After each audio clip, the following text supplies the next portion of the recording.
Welcome to Bardscraft. It is time to paint minis. We just got these miniatures we ordered for our Frostgrave warbands. In this video I'll assemble and paint my first decent minis, and Jacob here will make sure that I don't make a huge mess. He'll also show you some mini painting tricks. We will be reforged in blood! I'm sure we will have a great time painting up some cultists for our warbands. Let's have a look together what's inside this box. Okay, bases.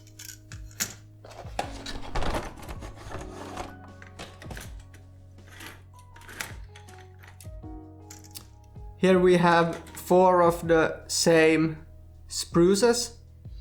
As you can see, there are 5 different bodies on each of these and a lot of different heads to choose from. Some of these are actually quite nice and spooky. As you can see, here are a lot of different weapon options for the cultists. Crossbows, swords, some kind of spear, axe. There also seems to be some kind of accessories like a skull and a potion or something. Cool. Let's get to assembling these. Okay, Lucas, start cutting.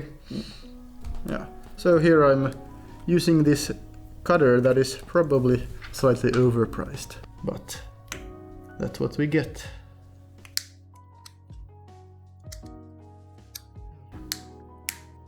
If you want to, you can also cut away the base. This might make basing easier later. Sure, let's do that. Let's not cut his leg. Oops. Sorry. Okay. No damage done. Okay, we got lots of heads here, so I guess I'll pick 5 of them. This one. 1, 2. I don't need any of these skeleton heads yet. And that one is ugly.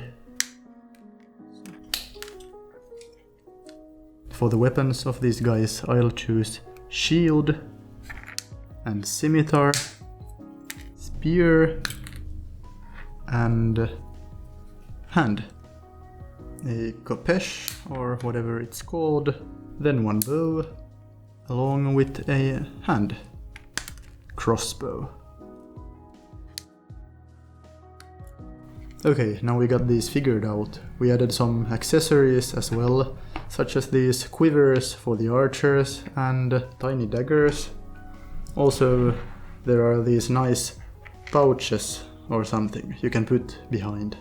Yeah, I'm just gonna do 5 for tonight, and Jacob has a total of 7.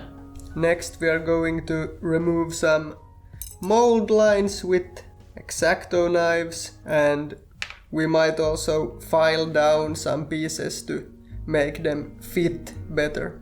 Okay, so right here for example you can see this mold line, and I just kinda scrape it away.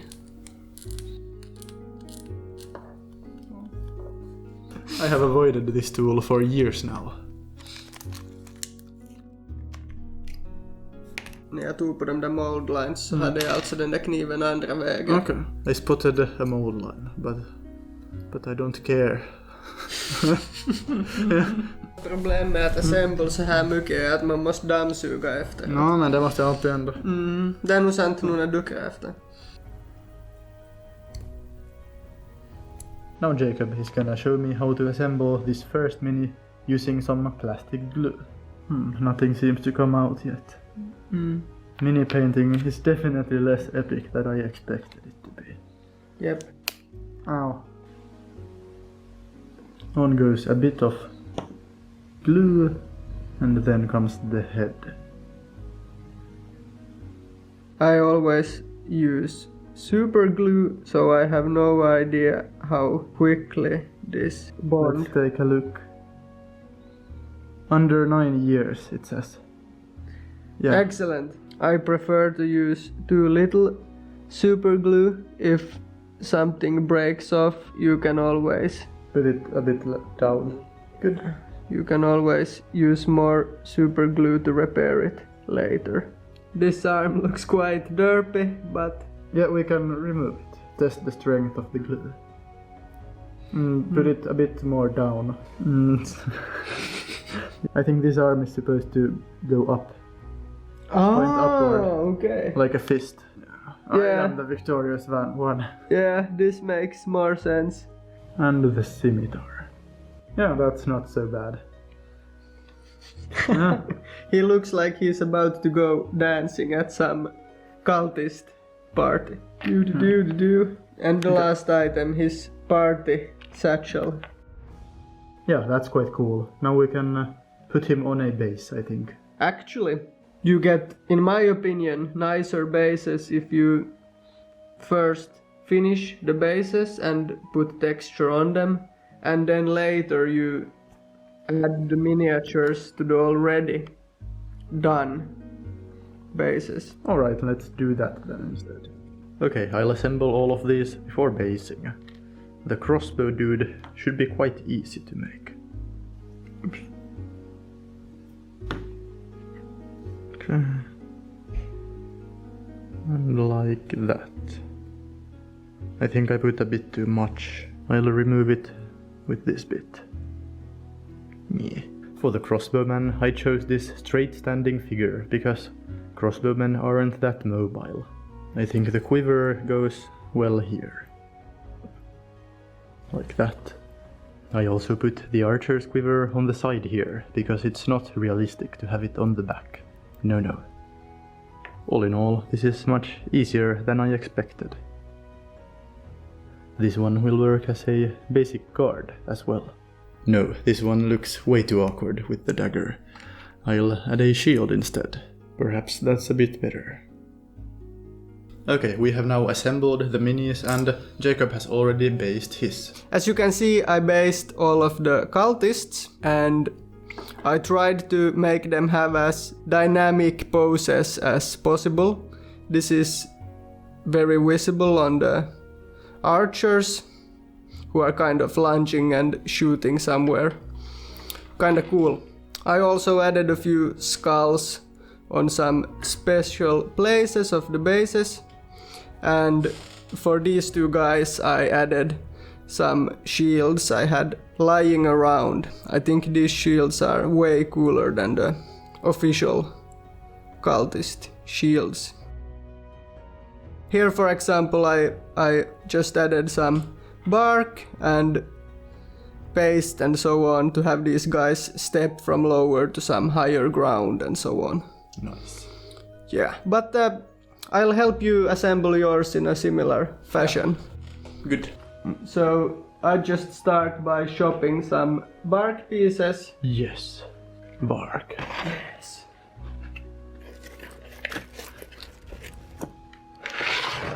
That should do. Yeah, this should be more than enough for all of these. Where's the knife? So I usually just figure out how I want the stones to be placed, and then if it looks a bit odd, I know I can roughen out some edges by adding texture paste or something like that later, so it doesn't look so abrupt, the elevation. Okay. I think I'll glue this piece here first. Yeah. Just a bit of PVA glue. And on goes the bark bit. Yeah. The foot goes on there. Perhaps we can fit some smaller bits around.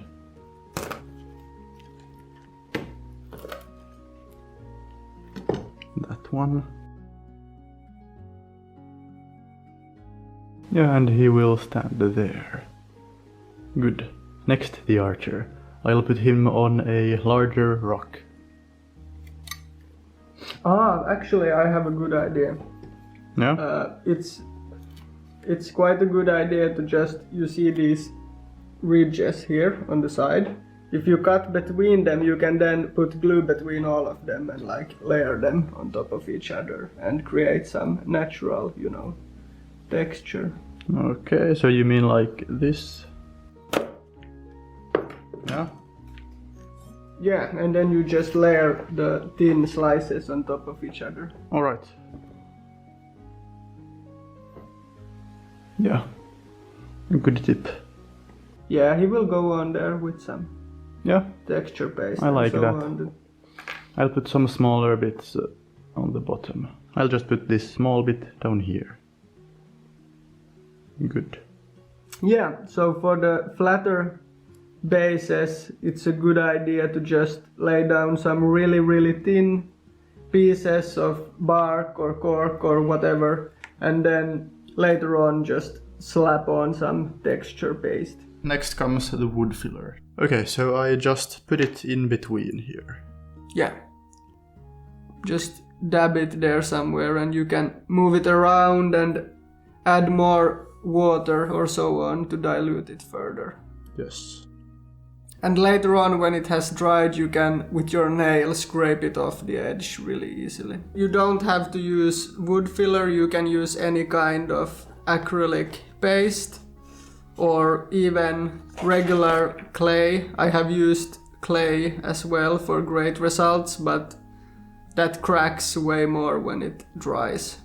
And it doesn't stick very well to the base. Okay, that's good now. Yeah, that looks very I'll good. remove the excess from the edge. Yeah. That looks Nice. Okay, all the paste is applied. I'll take this opportunity to place in a skull. Nice. A common basing mistake is to not think about how the miniature will go on the base or putting down too much stuff. It's really important to keep in mind where you want to put down skulls, tufts, extra stones or stuff like that. Otherwise you might very well end up with a very awkward looking base in the end. We also have a skull here in the spruce, so I'll try to use that as well. Rah. Okay, super glue. Should I put it on the boots or the terrain? Whichever you Boots. find easier. Lots of glue. Yeah. Okay.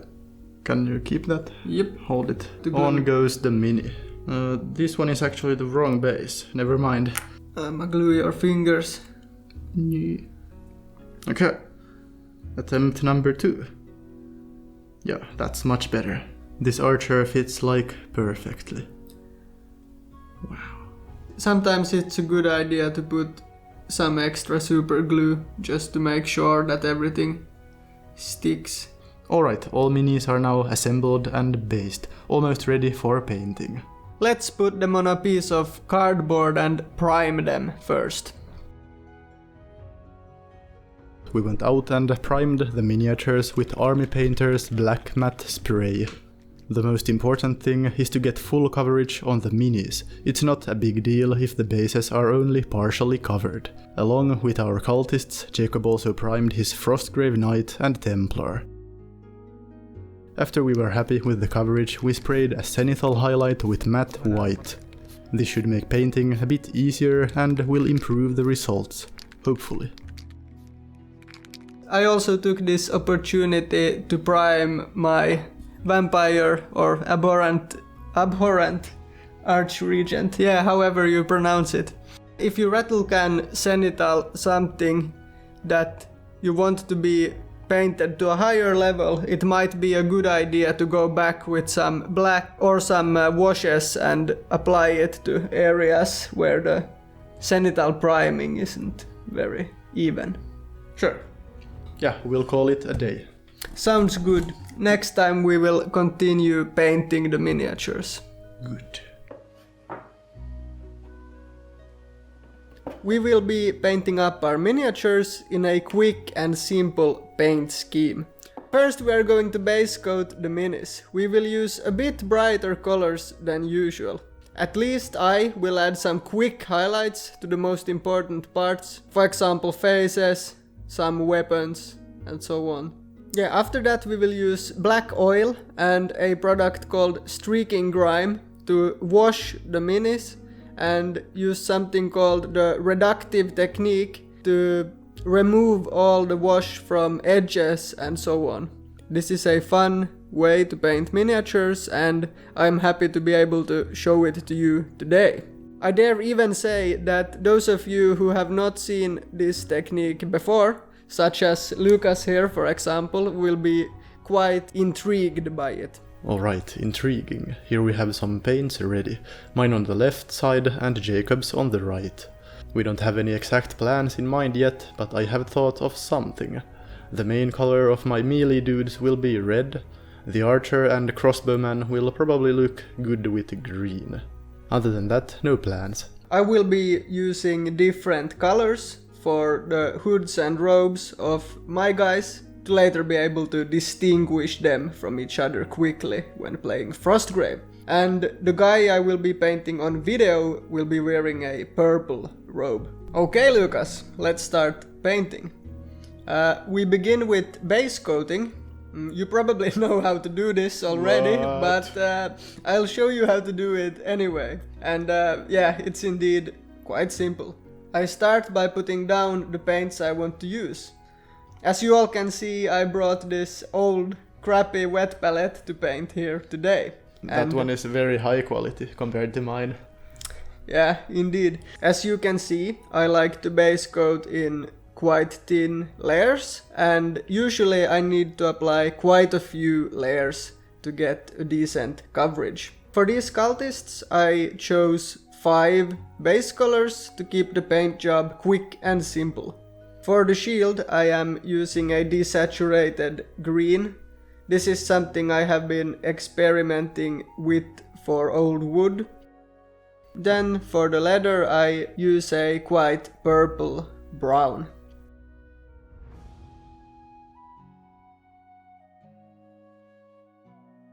The cloth I base coat in a brighter color than usual. This will look very good when we add the streaking grime later. Lastly, I base coat the metallics in black. In between, I quickly throw some brown on the ground and mix in some desaturated blue for the stone. Yeah, back to the metallics. I like to use Vallejo metal color. I think these are one of the better metallics on the market. I didn't bring any lead belcher or gunmetal color, so I mix in some green and blue to the silver. I use this darker mix to base coat the metal and quickly kind of wet blend silver on the parts I want to be highlighted. After I am done, I make sure that everything is in order by looking over the miniature and looking for mistakes and so on. Okay, over to you, Lucas. Alright, now I'll paint the archer. Let's follow Jacob's advice and see how this goes. I'm starting with the green cloak, commando green on the low parts of the archer. And then this color that is mislabeled. Jacob calls this paint Space Cowboy Green, which is fairly accurate. This is my favorite green I have found so far. Okay, next the leather parts with this brown. This includes the quiver, shoulder flaps, boots, gloves and the belt. The bow is painted with a lighter brown I mixed. After that we have the drake tooth for all of the cloth parts and also feathers of the arrows. And why not put some red here as well. Finally the face with barbarian flesh. By the way, the brush I'm using is pretty much my mushroom painting brush, so I expect the best results of course. Nice, base coating is done. What's next? Yeah, let's do some very quick highlighting with lighter colors on the most important parts. Weapons, faces, anything that seems fun and easy to highlight. Alright, I'll work mostly on the leather parts for the archer, and then we can add some of this green on the highlights. That looks good. Next, we will add some varnish to protect the miniature from the upcoming washing. I prefer to use this ultra matte varnish from AK Interactive. I think it has a very nice finish and it's the only truly matte varnish I've found. Yeah, matte is very good. I'll add it on everything except for any potential metallic parts. Here is also my spearman. It was really quick to paint up to this stage, as I knew a bit more what I was doing. Okay, Now we get to the fun stuff. A method you guys might not have seen before either. We are going to use black oil paint and this fun product called streaking grime. These are applied quite differently than acrylics to miniatures.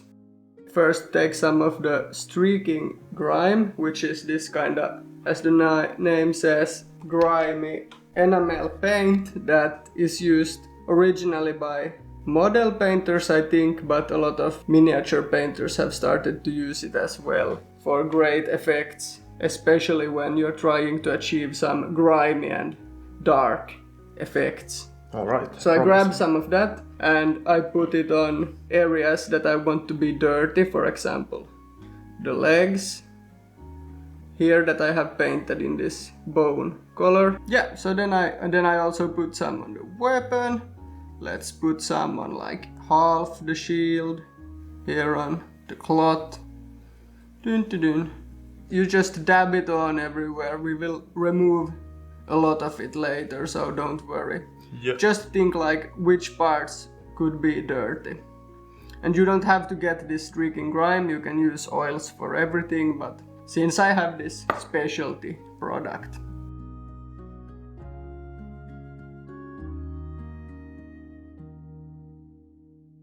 The archer might be extra messy because he hides in the woods and sneaks around. Okay, so next I grab a dry Q-tip, and as you can see, this effect is still glossy and not completely dried on some parts. So I have time to, with a dry Q-tip, remove some of the excess grime that was applied. So you just kinda lightly dab on the mini. Yeah, so mineral spirits, you can add it to something made from glass. Mineral spirits is the solvent used to dilute enamels, and it can also be used to dilute oil paints. When you put it on top of the enamel paint, it reactivates it. So you can, with a Q-tip, remove the enamels from where you don't want them to be. So you kind of Reverse highlight. reverse highlight the edges. Nice. And the Q-tip is, in my opinion, a very good tool for this, since it doesn't go into the recesses. Hey, this looks already better than anything I have painted before. So the next step is to use some regular artist quality oil paint. Here we use ivory black to make a kind of oil wash that we will use to stain or wash the miniature in the same way as the streaking grime, and then you can also remove this with the mineral spirits. Grab a little bit of the oil paint and I put it in a glass. I use a random amount of mineral spirits to make a wash consistency that I am happy with. Oh yeah. So do you just apply it on the entire model? Or? Mostly, I kinda skip some of the places where I want only the streaking grime. It's possible to put it all over. Okay. And mostly this is just used as a kind of recess wash in this case. So can I like dip it in here? Yeah, I guess you could, but I probably wouldn't. Okay, I'll do the same. So we also decided to test out how well this works on the face. I could have used flesh wash, but I decided we give this a try.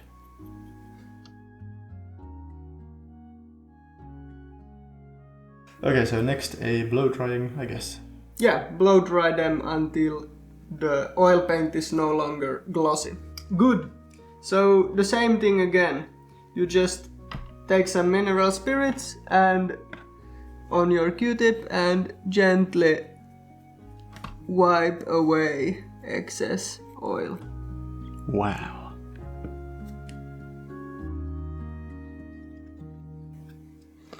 I have to say I like this. It does something at least. So now that I get everything off the edges, this looks quite good. In my opinion, this recess shading with oils look even better on bigger miniatures. For example, here you see that the whole recess is covered. But for example, if you think that you have a very flowy cloak with big folds, you could quickly make it darker in the deep of the folds, and when you use the Q-tip you kind of get a quick blending effect as well. Okay. So it looks even better than here where it just quickly creates a lot of contrast. Here we have all our painted minis. I have to say they look much better than anything I'd expect to get painted with so little effort. Thanks for curing me of mini painting laziness. Yeah, you are very welcome. Hope some of you guys got excited to put down some paints on your minis as well as try out some new techniques. I got very hyped painting these miniatures, and I think we will have great fun playing them in our Frostgrave campaign. When will we play? Yeah, exactly. When will we play? When will we play? Yeah, someday. If you guys would like to see some more of my miniatures, Lucas will include a link to my Instagram down below. Yeah, okay, now let's take a look at how these look amidst the ruins of Summergrove. Many are the days since your wizard abandoned you, bleeding amidst the ruins. All the treasure did he take with him, and spat upon us in disgust. We will make him pay! No, do not feel hate, my brothers, for we remain loyal to our master. All is part of his grand plan. We were weak, left behind. Now we must prove ourselves strong again, brothers, and regain our master's favor. Now fight! Fight! Will be reforged in blood. Yes, in the shadows we shall be strong again.